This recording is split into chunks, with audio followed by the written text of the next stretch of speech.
All right. Welcome, everyone. This is Cindy. It's an open door.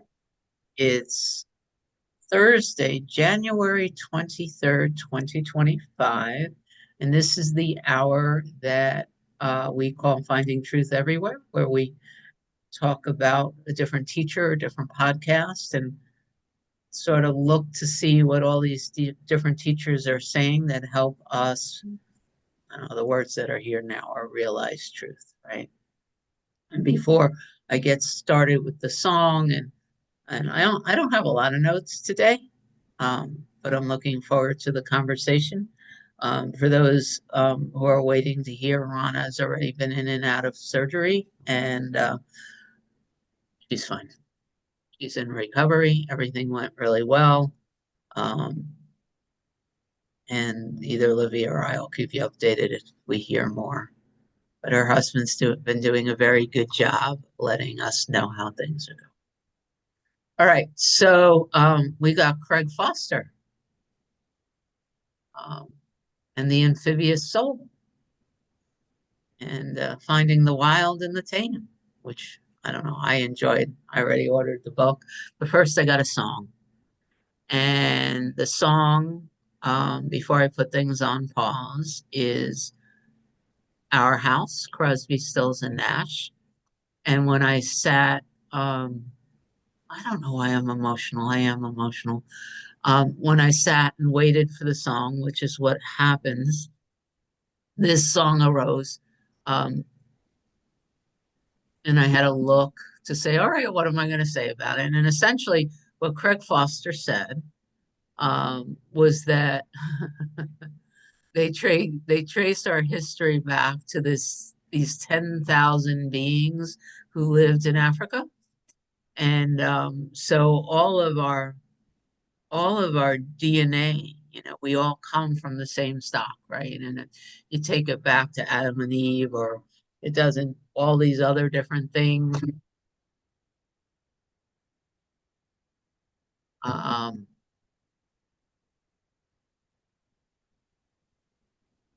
we all come from the same place, right? And what Craig Foster said, he said, whenever somebody comes to visit me, I always say, welcome home. And so this is one of those songs that remind me that I'm always home. Yeah. So, Barbie, you ready? I'm going to put it on pause.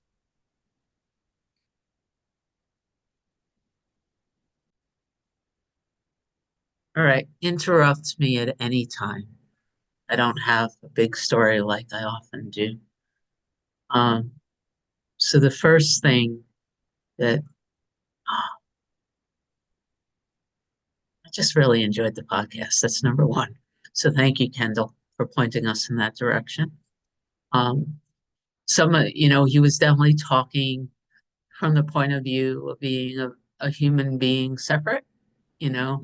So little things like when he was talking about connecting with the wildlife and the kelp forest and all those things, that was all real valid, except that what I was hearing is, how do I realize self? Like, I went into the podcast with this intention to listen clearly, to see where he's pointing to things that I could use in my own practice relative to listening and being still and knowing what was here. So it was so easy to do that.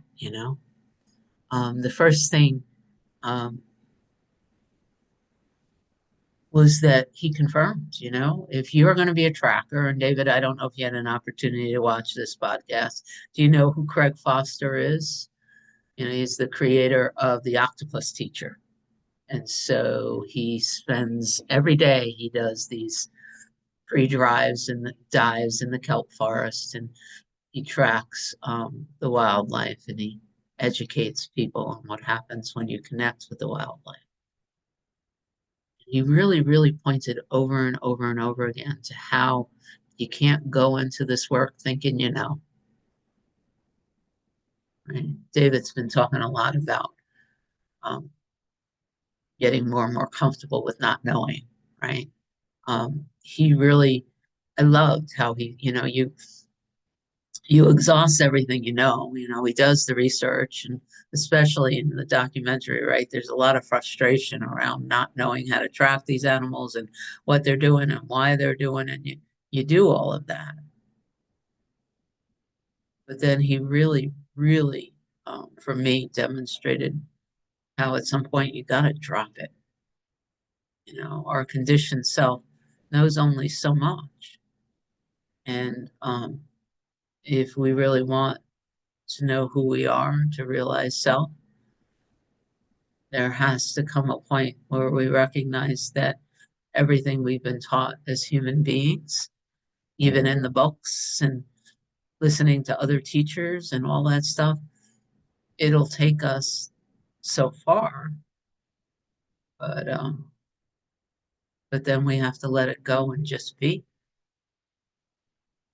And he was even pointing past the experiments. I know people listen to Jenny, and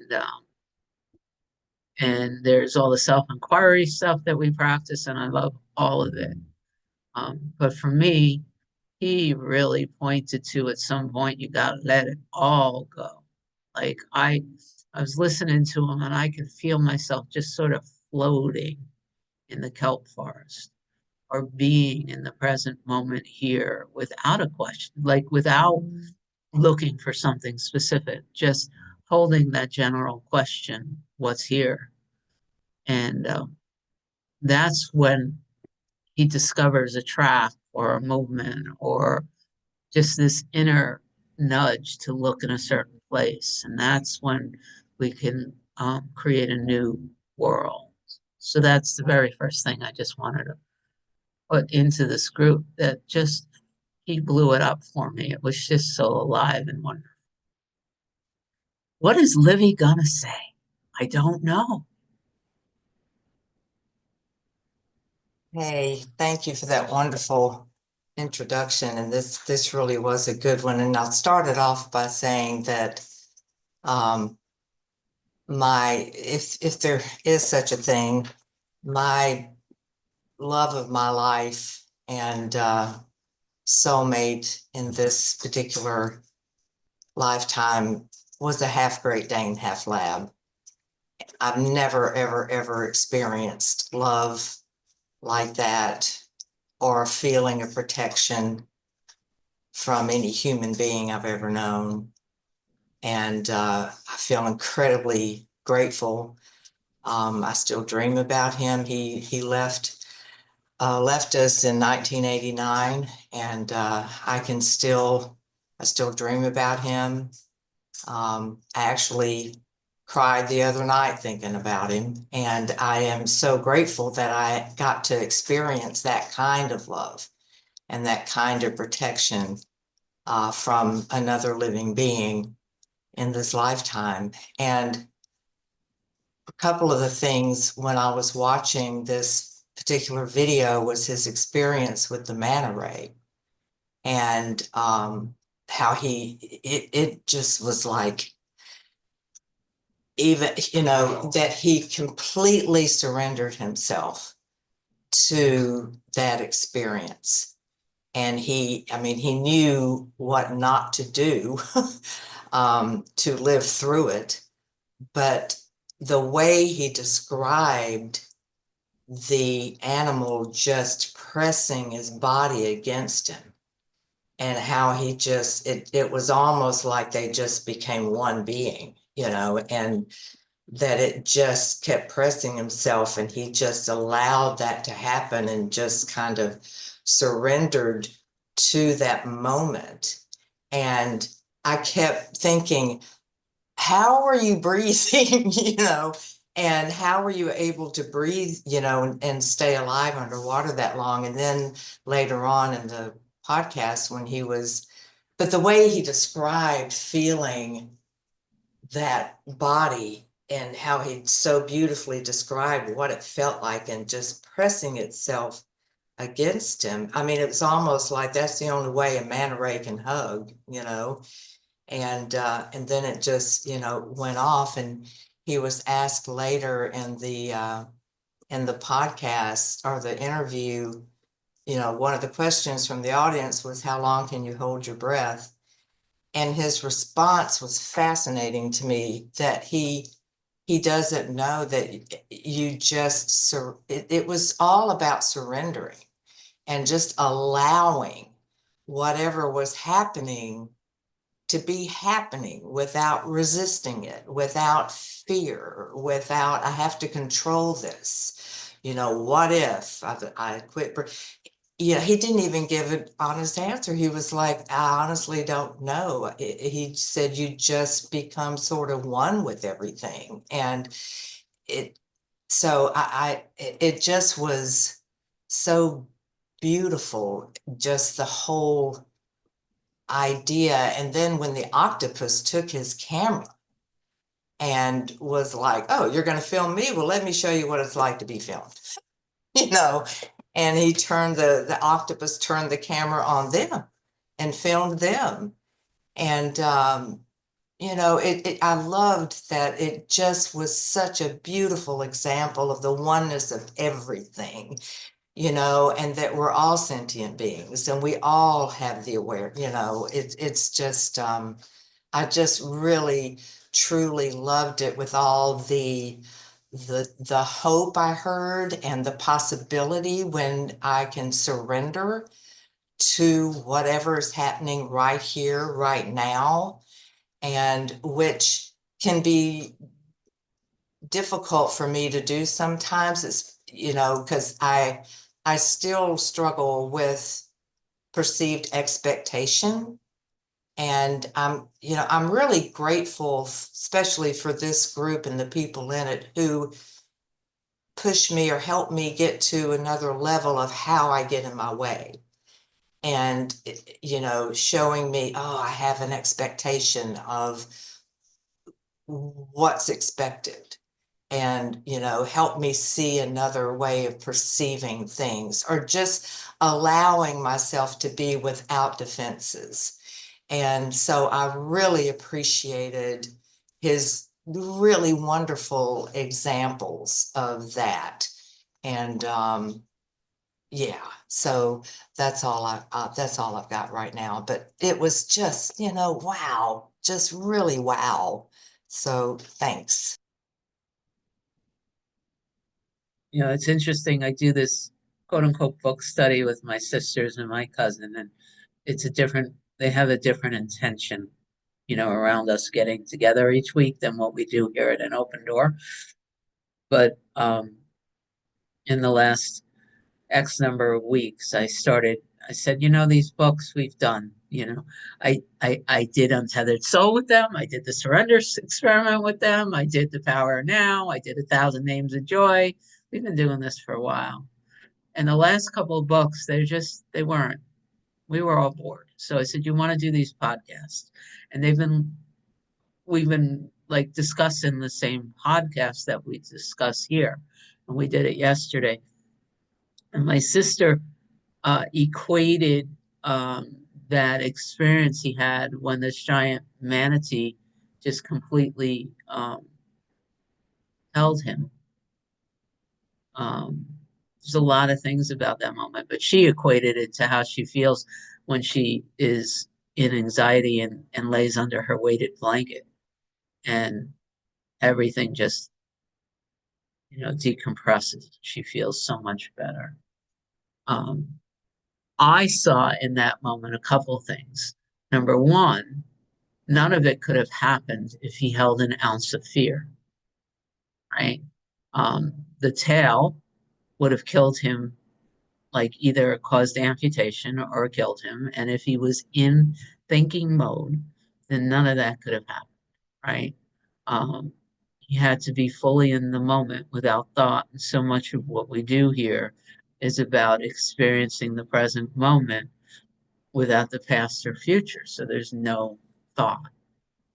The other thing that really informed me is, I don't know how many times I've seen the octopus teacher, but it was more than twice. It was more than three times.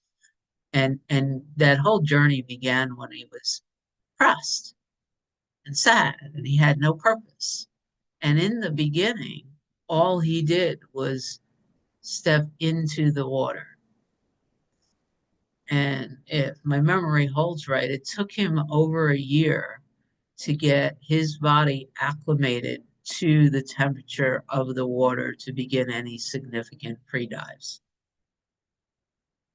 And then, the body needed to be prepared, and the fear needed to ease. And so it's interesting how this podcast was all those years after. And as I'm listening to him talk about this experience with the manatee, I was informed by the fact that on his journey, it began with a single step of stepping into the water. And then it took over a year for him to be able to spend time stepping further in and being submerged and going deeper. So it's really not going from where I am on the shore or anxious. I was a panic disorder anxious mess 25 years ago. There was no part of me then that could have predicted today. So all I could do is what I'm doing now, every day, every moment, every time I notice something is off,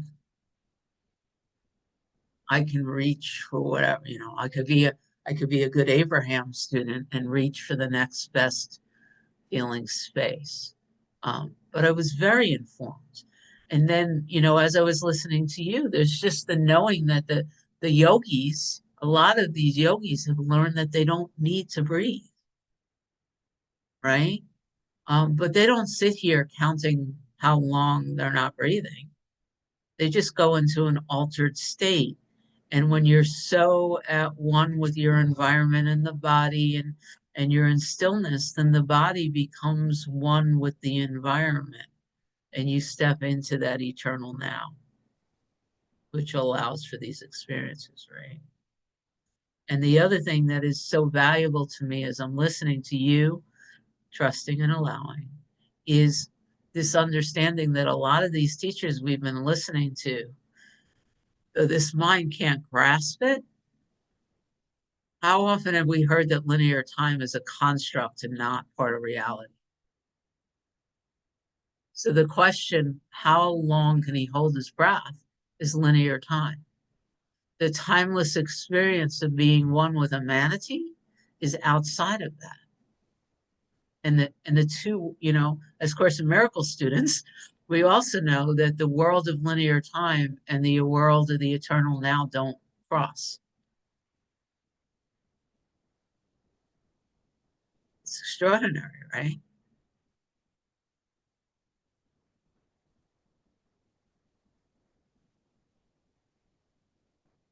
Yeah, and interrupt me at any time. Um, the Sandra. Good morning, everyone, or good afternoon, maybe. It's good to be here. Yeah, I entered this podcast thinking, my husband's always watching these Nova and animal shows, and he can watch them for hours. And I thought, oh no, not another one of those. Because he's very interested. I grew up with a mother who was afraid of animals and gave me that fear. And I never would have dogs or cats or anything. In fact, I thought I was allergic to dogs and cats. And then one year, my daughter and my son-in-law lived with us. They moved in and they had a dog, and he was supposed to stay in the basement. Was not supposed to come up. And when they would leave, he would follow me around, sit by my feet. And after a month or so, I was encouraging him to come up. And then after that, I was cuddling with him. And then, so I get the whole dog experience now. And now I really do like dogs. I stop and talk to them on the street. And So why did I tell you that? I just listened to this podcast it seems like it was on different levels for me, different levels. The first thing that he said about the landscape speaks to us. I loved that line. When we go out into nature, like I walk on the beach or I walk in the woods, there's something very automatic and calming about it, even if I have no awareness of anything spiritual. Even when, everybody says that. Oh, it's easier in nature. It's always easier to be connected in nature. And that's true. And I just like this idea of there's a language going on. We call it a tracking language, but I think there's more than a tracking language. It's a speaking to some part of us that gets lost in the busyness of life. And I realized with the dog experience that I was giving so much of my love to this dog that it was kind of a reflection right back to me of me. And I think that happens in nature too. Like we're just walking and, oh, look at that beautiful tree. Oh, look at the ocean. Look at the clouds. Look at the mountains. I don't think it's that. I think it's us bringing our love to these things in nature. And then it speaks to our heart in a way that people often have trouble communicating with each other. So then the other thing that really grabbed me was when he seemed very interested in earth knowledge, like why does this animal do this? Why does it do that? What do these tracks mean? And when he couldn't find the answer, he went into a different state. And he went into a state, he called it the subconscious, quiet in the conscious mind. And then the subconscious, allow the subconscious to bubble up. I liked that phrase too, bubbling up. Doesn't that happen to us as well? Like you stop thinking about a problem, then you're in the shower and all of a sudden the answer comes. Or, I mean, Einstein talked about that. He would take naps when he couldn't figure things out. And then when he woke up, all of a sudden an idea or concept would be resolved. And so he said, oh, here's another line I liked a lot. Hope you don't mind I'm talking too much in my I'm going to need to start taking notes because there was something I wanted to respond to in all these different places. Okay, you want to make it a conversation? Well, yeah. So this whole subconscious arising, if you don't mind, to me, it's Go with it. Go with it. We learn from A Course in Miracles, and now the guides. When I read from the guides, they have this line that I've loved that says, "The ego thinks, spirit knows, and everything we could ever possibly need to know is already here, but we're blocking it with our thinking, knowing mind." So I loved his demonstration of that, and every page of the Course in Miracles says the same thing. If the ego is so busy creating problems for it to solve, it doesn't recognize that we're already in heaven, right? So all of that came through for me. Yeah, I had actually experienced it as well. I had gotten a new job and I had to give this major speech to all these people, and I was terrified of getting on that stage and talking to thousands of people and give this speech. And I sat at my computer and I already knew that this could happen. So it wasn't like it came out of the blue. I knew it happened in small ways before. And I said, I just have to stop trying. Just write it for me. And started typing. I had a 15-minute speech done. I didn't even have to go back and correct anything. And it used knowledge that I had in my Sandy character. And then next thing I know, I have the speech. And I think that's what the song catchers were about in his, when he kept talking about the song, they're catching songs. They're songs, we weren't writing songs, they were catching the songs. Isn't that cool? The other thing, just when you were talking about nature, when I work with people, when people come to me and say, I'm very anxious, um, one of the first things I tell them to do is go outside barefoot.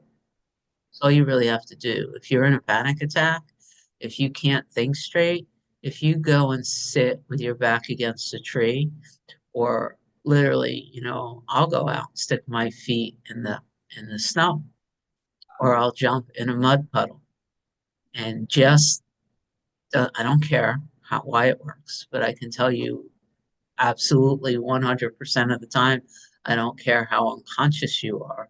If you're having a panic attack, if you have anxiety overwhelming and you go outside and you put bare feet to earth or back against tree, your system regulates.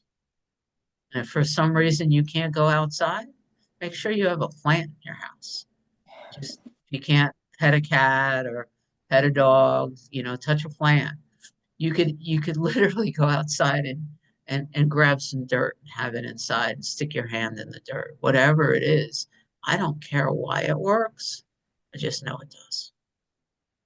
So on another level, when he was speaking, I thought, this is so wonderful for this man. I'm really happy for him that he got to experience this in nature, in the water, which he loves from childhood, I guess.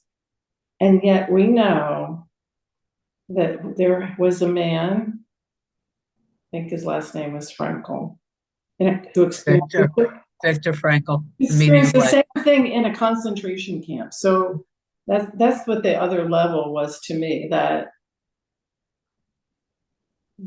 yes, nature is one of the easiest ways to connect with source. And yet we know it can be anywhere, anytime. And it doesn't have to be in a beautiful setting.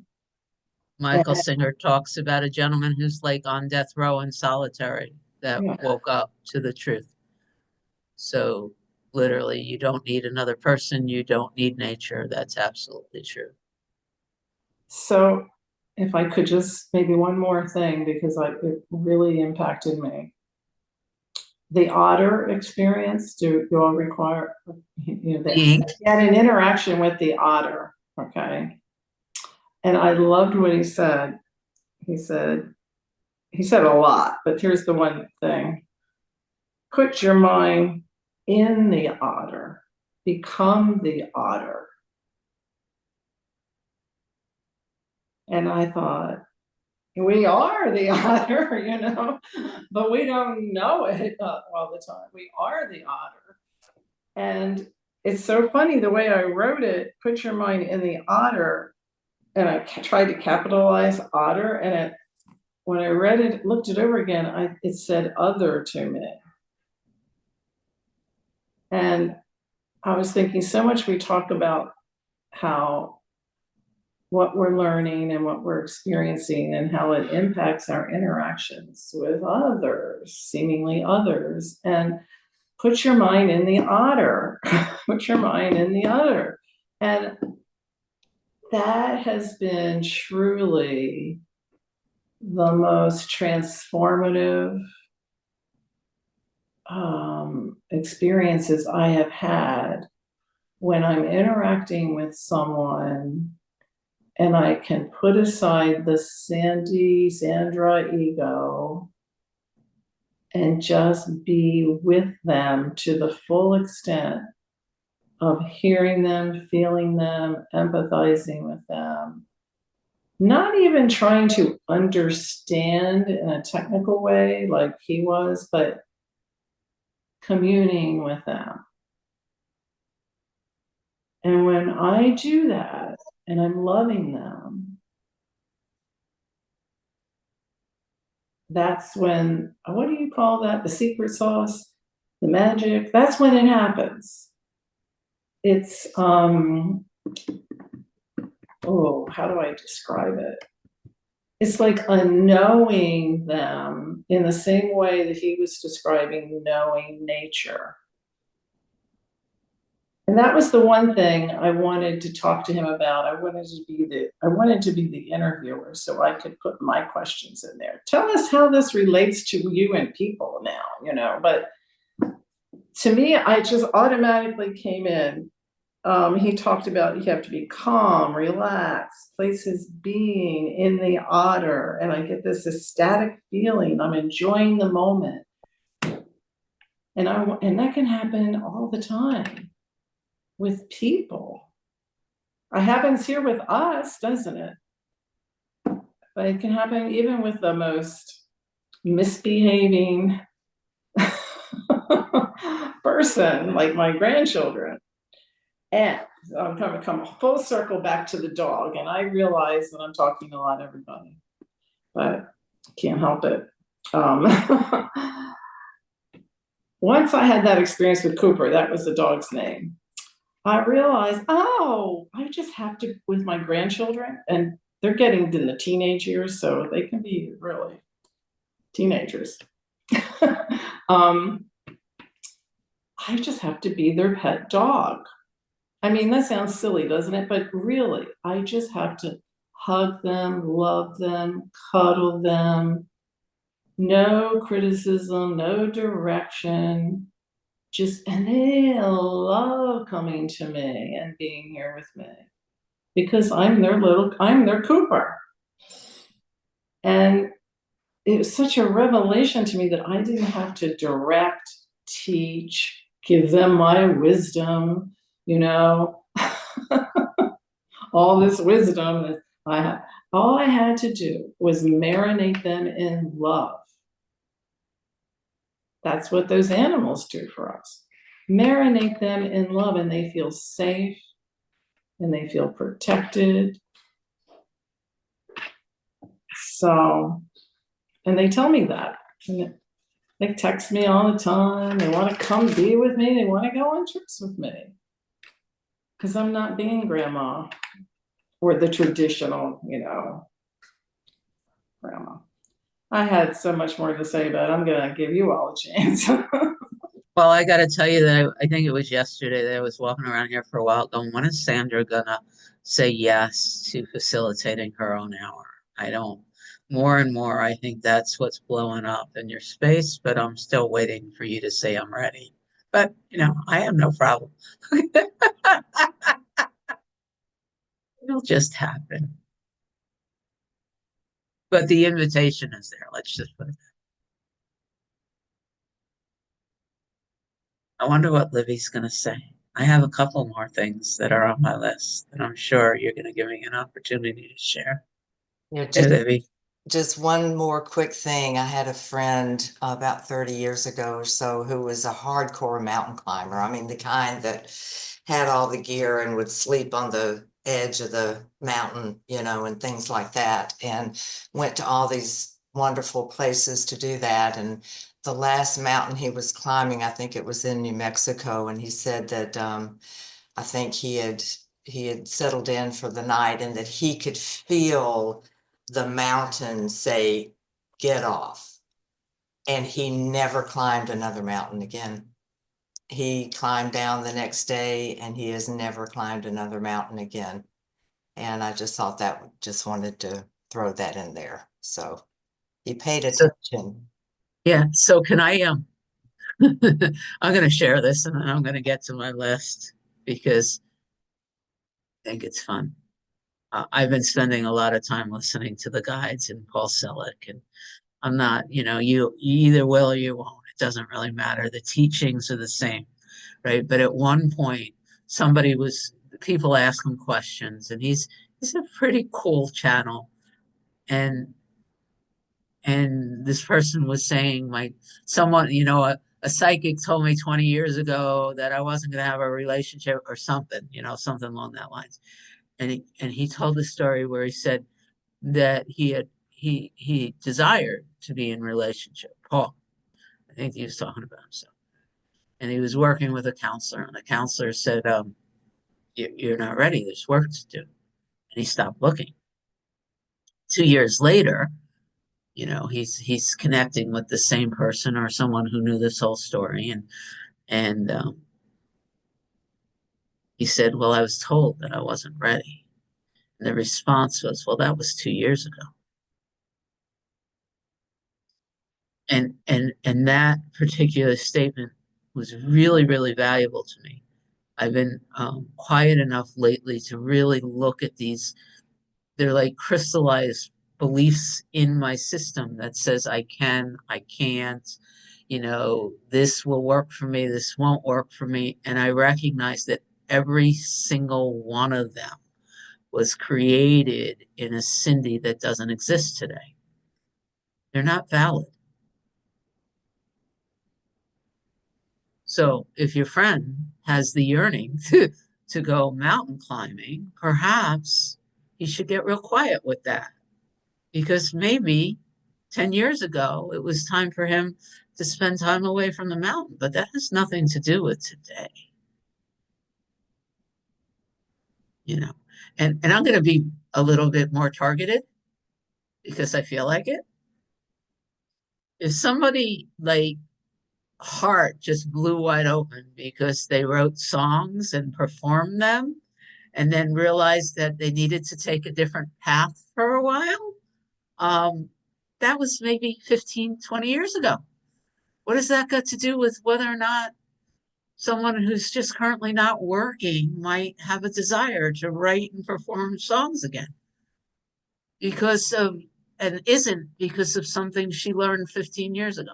I'm just saying, today is a new moment. Not mentioning any names. Um, the next thing, I'm going to skip and then go back, because the next thing that is really, really valuable for me to say that's on this list, because it actually got a little distorted towards the end of the podcast, but he was very clear in the beginning. He said, "You have everything you need to begin the connection now." And that's extraordinarily valuable for me anyway, and for most of the people I work with. There's this thought in my head that I'm not in the right location, or I don't have the right finances, or my body's too old, or I'm not near um, you know uh, a coral reef to start diving, so I can't do that, which was his thing. He clearly just stated, find a point in your backyard or your front and just take time to watch it. There is literally nothing other than our beliefs that would keep us from slowing down and paying attention.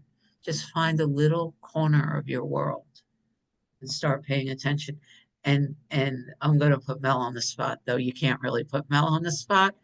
But Mel has that, I can't remember the animal, that the white, what was it? Tell us that story again. Yeah, it was a white possum. Possum. Yeah, walking out to the driveway, and it was twilight, and I saw him twice. Yeah, and it was so unusual. I never saw a white possum. I tried to take a picture, but the weather, but that doesn't Yeah. matter. It was just spoke to me. It was really cool. And then I But saw, if you, I yeah, keep looking for them, and the deer and the squirrels, they're so entertaining. If I can continue, it's funny. I started many years ago to write poems about different animals. And I'm trying now to bring them all back and put them into like a book of poetry. But anyway, when I explored all the different animals, I would, try to research them, and it was so incredible. I was so amazed at how incredibly rich and remarkable and marvelous they are. Like bats. Bats are just incredible. We get our sonar, that's how we discovered sonar, was through bats who use sound, and they love to stay together. They form like a little community, and I think someone else, but when they hibernate in the winter, they hang upside down and they make this sound like a song. No one, very rarely, can ever see them because they are so secluded, but they make this incredible sound, like a music, and it's just so cool. And other different animals, their lightning bugs are so cool.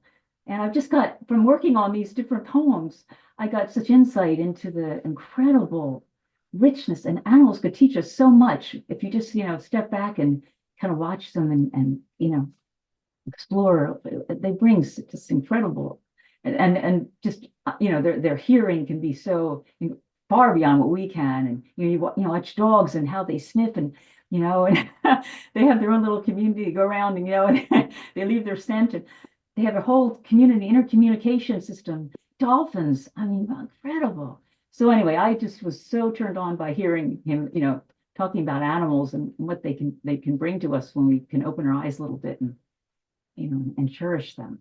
So thanks. And your experience and the things you share there are great testimony to what he was pointing to, right? Because you definitely do the intellectual aspect, Mhm. but that intellectual aspect just helps enrich what happens. Because if you weren't paying attention, if you weren't emptying your mind and just being in your neighborhood, you didn't have to get on a plane Oh, and go no. somewhere else.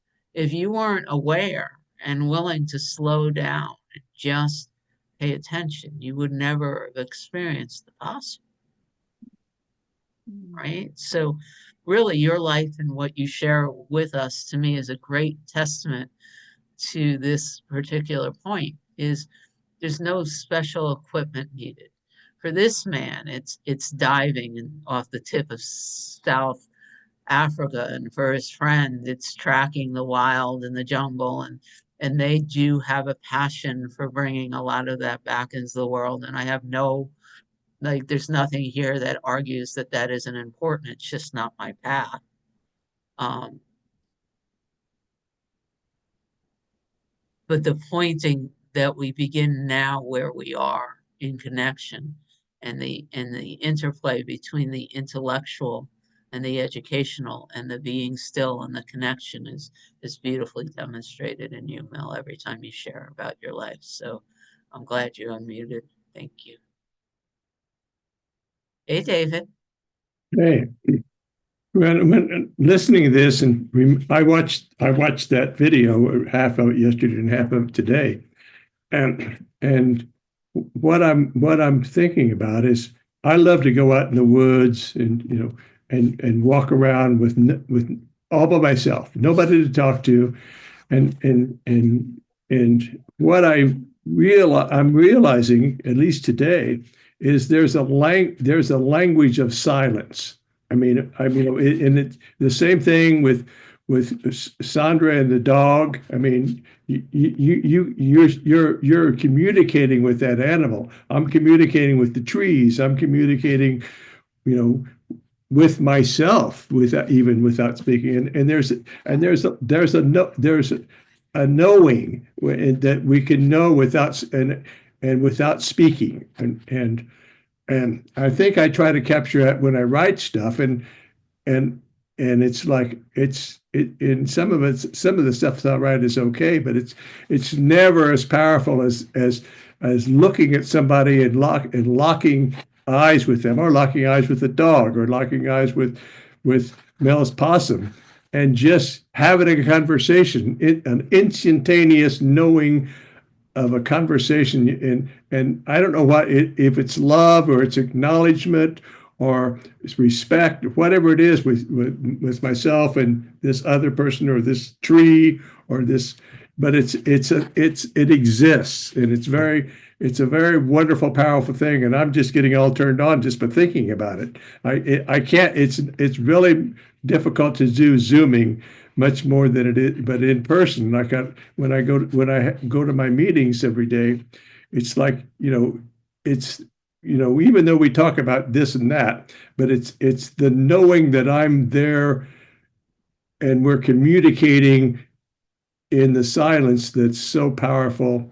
And I'm really going to pay more attention to that, and benefit more from it, because of my awareness of it. And that's what I have to say today. Thank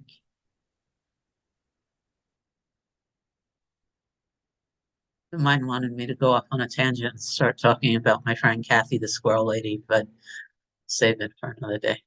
People that have been around with me for a while know about that woman that I was feeding the squirrels and the birds underneath the big oak tree.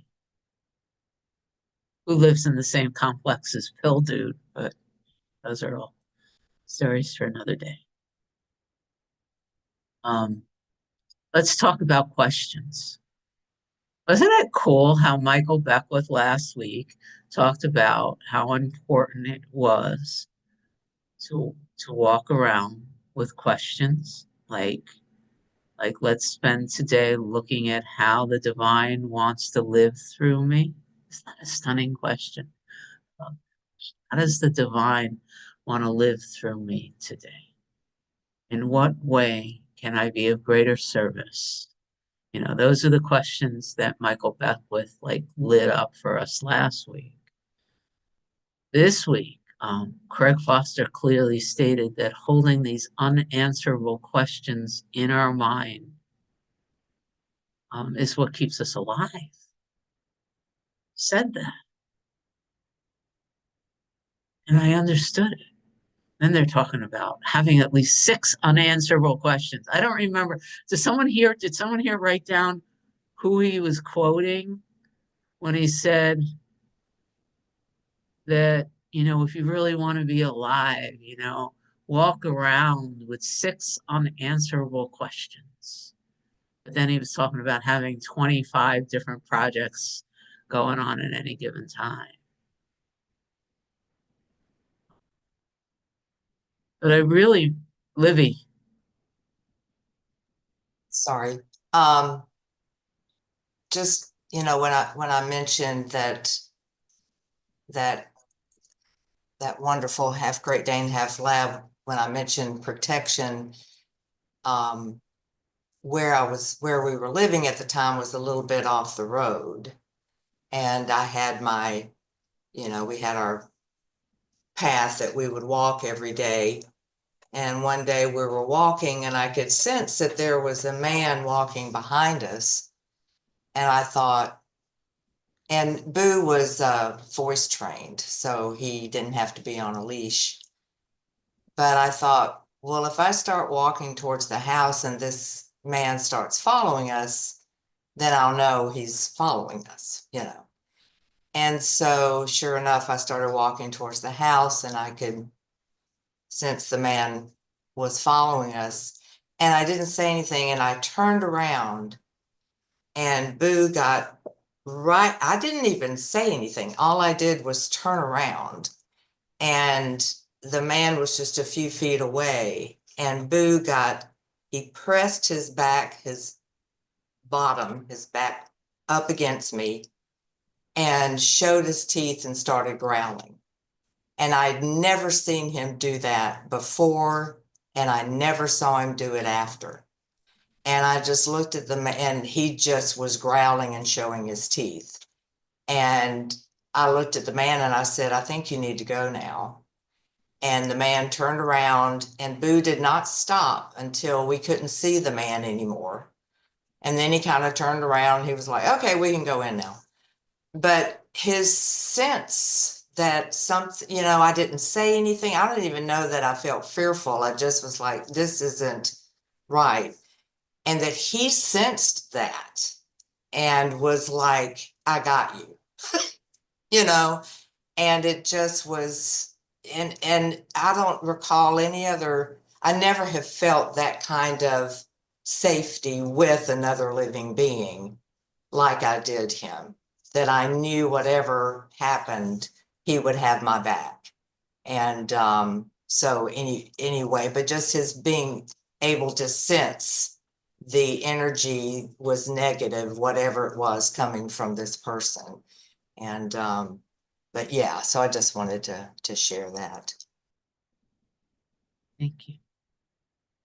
I can feel how it came up in your heart, and I'm glad that you were able to tell us about it here. Sandra.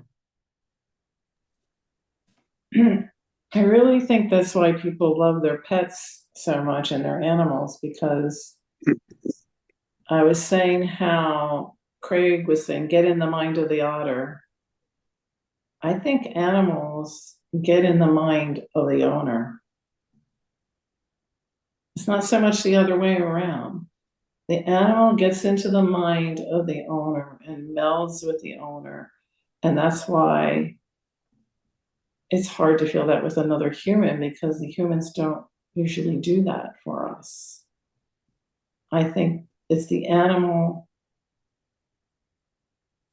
It's like Star Trek doing a mind meld. Yeah, and it's like the animals that are there for, Yeah, to help people who are handicapped. he was in your Yeah. mind, Yeah. and totally one with you. Yeah. Dogs know. They just know. Other So animals do too. Other animals do too. I had an experience with a deer. I'm not going to go into it, but I had a deer that was actually following me on a path, and I turned around and talked to it. I can remember one time, I'm sorry, Barb, but I was out walking with my son that is really he's really good with nature and with communicating. And one day he was standing out there and butterflies started to land on him. And it was like, how does that even happen? But we don't know, but it was a wonderful thing to be able to watch. And I'm so happy that our conversation today give me an opportunity to remember that thing that happened 35 years ago. So thank you. what I'd like to just say before I hand things over to Barbie, because this seems to be alive for me to say, it may be that this connection with animals is so uniquely different than with humans because they have less blocks to love's presence. And our work is to remove the blocks to the awareness of love's presence. And as we do that, there is less and less a difference between how animals are aware of their environment and others and how we beings who are choosing to rise in consciousness can be. So I'm careful and alert to whenever something here wants to say a different species or a different person or something like a dog has something that we don't have. Because I'm careful. I'm actually careful whenever the sense of I don't have something I want, or wouldn't it be cool if that lights up as a little bit of an alarm bell here for me.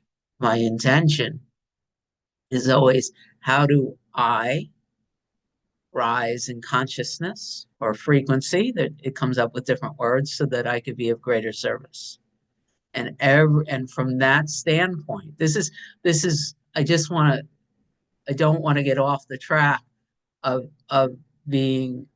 communicating how important it is to be aware of the questions, to hold unanswerable questions in our consciousness, and B, what the quality of those questions are.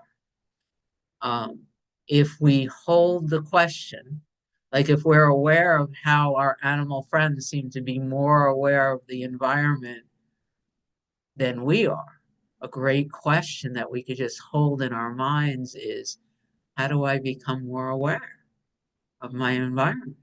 How do I connect in a way that's more loving or more open? Like whatever is going on, it feels so valuable to be aware of when the thinking mind is pulling us into a conversation of what we're not. And the questions I hold here help me go, now how is this useful in my general desire to rise in frequency so that I could be of greater service in the moment? Says the woman who's currently sharing her small apartment with 2 cats and a dog. Hey, Barbie. Hey, since we're talking about dogs have a sixth sense too, because when we moved from Chicago to Michigan, and we moved in 2001 and I'm still here. So, but I always wanted a pet, but my mom was so adamant about not having a pet. But when I was traveling with my cousin, she took me to a place where she had horses, cows, whatever. And she was cleaning the kennel. She had Irish setters, and we went into the barn, and she cleaned the kennel. She was ready to go, and this one dog stuck by me. Didn't want to go in. Long story short, she was getting rid of these dogs, and they were purebreds. And my cousin knew I wanted a dog. I said, okay, what dog should I have? An Irish setter or a German Shepherd? Which sheds less? Because I didn't want no hairy dog. So we opted for the Irish setter, and I said, my mom won't let me have it. He goes, so what they did on Christmas Day of 2002, she dropped them off at the kennel. I said, you better write a note and leave me dog food and everything like that. And she did. My mom says, we're not having it. I says, Ma, we'll have to put them, take them to shelter. They'll have to put them down. Well, then she gave a little leeway. But my dog would, and she said she hated dogs. But my husband said every time I wasn't around, her hand would go down to the dog because he would go to a rocker and would go down to the dog and everything. But she hated dogs. And every time I went someplace, I took Sammy with him. And that was a dog that, picked me at the barn. And so a couple of years later, she goes, you don't have to take that dog with you when you go to, I says, no. So she started loving him. And it's to the point that she eventually had to go to the walk in a walker, and the dog was in her way. I said, tell him to move.